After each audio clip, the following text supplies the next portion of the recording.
Halo, selamat pagi teman-teman. Jadi di sini aku akan mempresentasikan tentang proposal proyek sistem manajemen gudang atau yang singkatan itu SMG.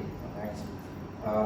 Proyek ini bukan hasil kerja saya sendiri, tetapi juga hasil dari tim, yaitu yang berisi dengan pertama ada Panji Pengabar, kedua ada Fijar, Arai, dan saya sendiri Muhammad Sinar Ade Putra. Nah, sebelum masuk ke detail proyek kita, dalam pertanyaan ini adalah jelaskan apa sih itu perbedaan metode waterfall, sistem monitoring, dan development dari sisi tahapannya, kapan dipakai, dan fleksibilitasnya. Pertama tuh ada metode waterfall. Metode waterfall adalah pendekatan yang sangat tradisional, linear dan berurutan. Tahapannya itu mengalir seperti yang ada di gambar sini, dari development ke desain, implementasi, verifikasi, dan terakhir maintenance. Nah, model ini cocok ketika kebutuhan proyek sudah final dan stabil sejak awal, namun memiliki fleksibilitas yang rendah jika ada perubahan di tengah-tengah proyek. Misalnya di desain ini kita ada perubahan mendadak, nah berarti requirement harus ganti juga. Nah, makanya akan sangat sulit dan mahal untuk mengakomodasinya. Next, sistem prototyping. Nah, sistem prototyping ini tuh berfokus pada iterasi, intinya dalam membuat model lebih awal, kemudian diuji oleh pengguna. Nah, dari pengguna itu kita akan dikasih sebuah feedback seperti di sini, ada komunikasi, quick plan, modeling, quick design, construction, dan kita melakukan deployment, delivery, dan feedback. Nah, ini materi ini sangat berguna ketika kebutuhan proyek belum sepenuhnya matang, atau bisa dibilang kayak kita nggak tahu arahnya itu mau kemana, masih bingung sesuai requirement dengan usernya. Nah, fleksibilitasnya tergolong sedang, maksudnya adalah menengah, mau gampang atau susah, dan memberikan ruang untuk memodifikasi hingga prototipe disetujui. Next, itu adalah agile development. Agile adalah materi yang paling adaptif dan fleksibel. Pengembangan dalam siklus pendek yang disebut sprint. Jadi bisa dilihat di gambar sini tuh pengembangannya sangat pendek. Jadi dari requirement, design, development, testing, development, dan review. Dan dari review itu langsung jadi. Makanya agile itu direkomendasikan untuk proyek yang kebutuhannya sangat dinamis dan lingkungannya di situ cepat berubah. Nah, fleksibilitas ini tentu saja yang paling tinggi di antara kedua tadi. Lalu next ada perbandingannya. Nah, sebagai kita rangkumin aja dari sini, kita bisa lihat perbandingannya adalah waterfall itu linear dengan fleksibilitas rendah, dan prototyping itu iteratif dengan fleksibilitas menengah, dan agile itu berbasis sprint dengan fleksibilitas yang sangat tinggi. Next, kemudian kita masuk ke inti proposal kita. Metode manakah yang kita pilih untuk pengembangan sistem manajemen gudang kita ini, dan apa pertimbangan kenapa kita memilih metode tersebut. Next, untuk proyek sistem manajemen gudang kita memutuskan untuk menggunakan metode sistem prototyping. Kenapa? Pendekatan ini paling sesuai karena gudang memiliki alur yang spesifik. Siklus utamanya adalah mendengarkan pelanggan, membangun dan memperbaiki prototipe, dan terakhir pelanggan menguji coba prototipe kita. Untuk lalu pelanggan mencoba menguji dari coba prototipe ini. Nah, di sini tuh harusnya ada feedback, dan setelah itu divalidasi. Nah, alasan kita kenapa sih memilih sistem prototipe dibanding kedua tadi, agile atau satu lagi?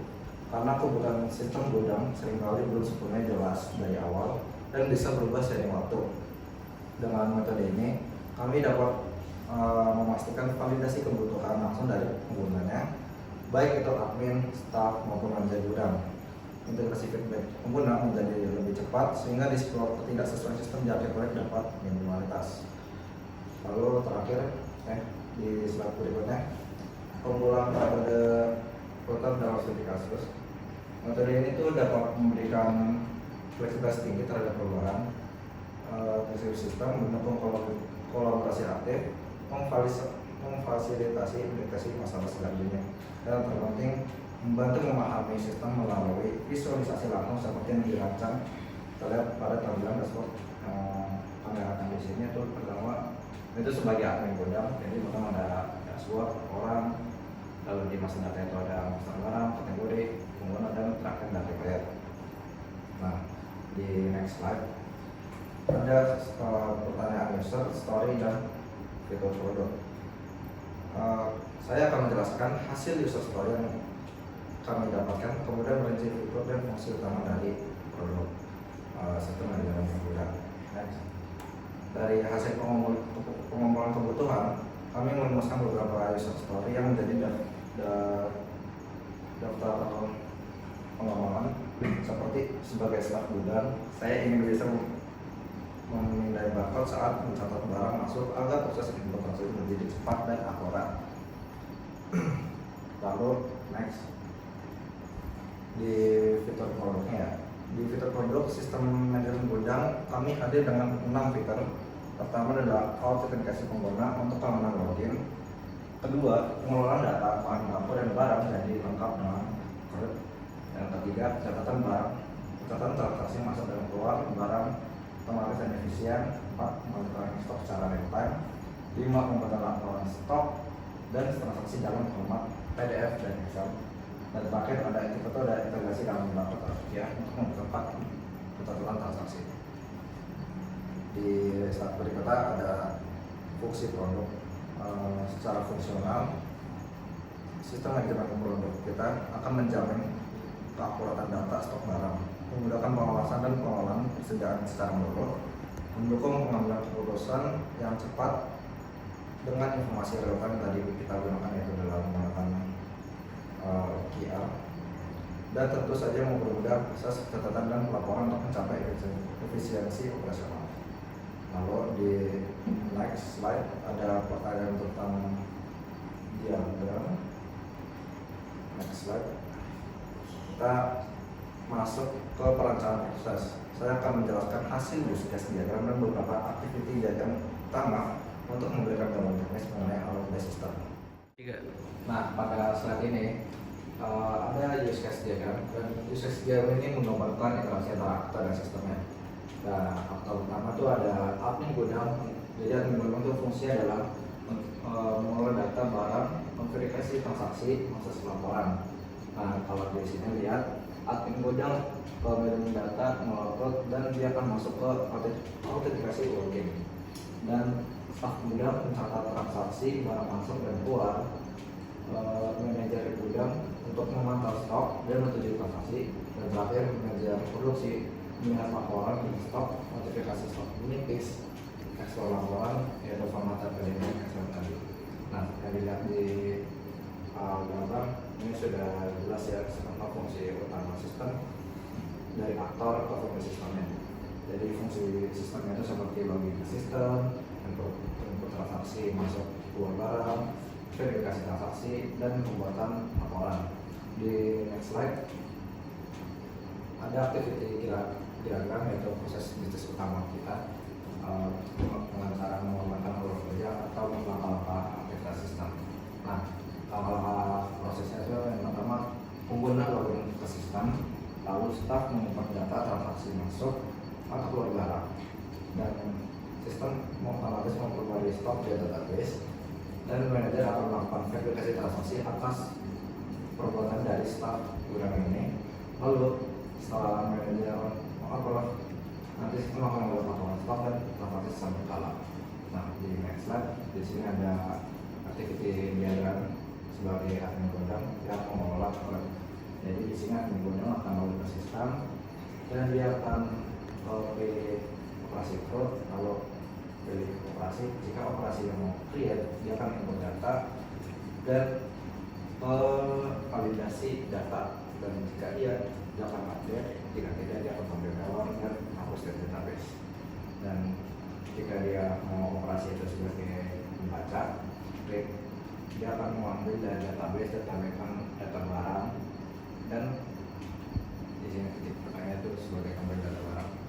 Dan jika operasi delete, dia akan mengambil data database barang tadi, pilih data dan mengoperasi hapus, dan nanti akan hapus dari database.